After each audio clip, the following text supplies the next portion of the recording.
So we did get reports from some responding crews yesterday that when they did go in to find the head of the fire behind the convenience store on Highway 290, they did see the suspect standing by his vehicle back there in that area. They didn't notice anything out of the ordinary about the person, but they let responding crews know that they had somebody in there. They told him to leave multiple times.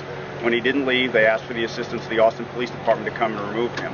At that point, they determined that this is a person that we might want to talk to, so they called the fire department and they called our fire arson investigators in to speak with the gentleman. We spoke with the gentleman multiple times. He does admit to starting a campfire back there approximately 12 o'clock that afternoon. He says at 12 o'clock, about 12:15, he went to the local convenience store to buy beer. We confirmed that via surveillance footage. He also admitted to leaving the coals hot to that fire about 12:15 when he went to the convenience store. Fire broke out about 1:30, 1:32 that afternoon. In speaking with him, we're pretty confident that he did not directly start the 100-acre brush fire, but based on his reckless actions, and I'll get into the reckless part in a minute, is based on his actions of starting a campfire in a high wind condition when there's a burn ban in effect in a high brush area and then leaving that campfire unattended. We are 100% confident that those actions led to the winds blowing some of those embers and starting that fire. If you've been over there behind the convenience store and able to see where the fire starts, and we saw this from the police helicopter Air 1, there's a very definite pattern of where that fire started.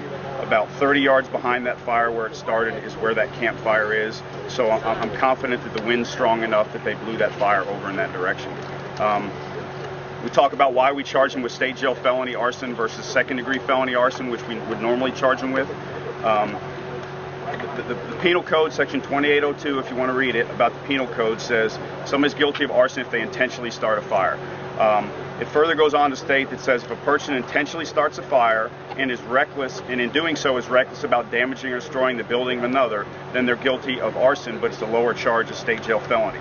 So the way we broke that down is the suspect did intentionally start the campfire. He admitted to starting the campfire, and by his actions reckless, we mean, and the penal code definition of reckless is he should be aware of but disregards a substantial risk. And when we use a reasonable and prudent person standard, reasonable and prudent person would make the assumption that they shouldn't be burning a grass fire in high brush, dead brush, with a burn ban in effect and 30-mile-an-hour gust winds. So that meets the definition of reckless. So based on those actions, we charge him with the state jail felony arson. We got the probable cause affidavit signed about 9:30 last night. The judge signed it and assigned about assigned a $50,000 bond to it.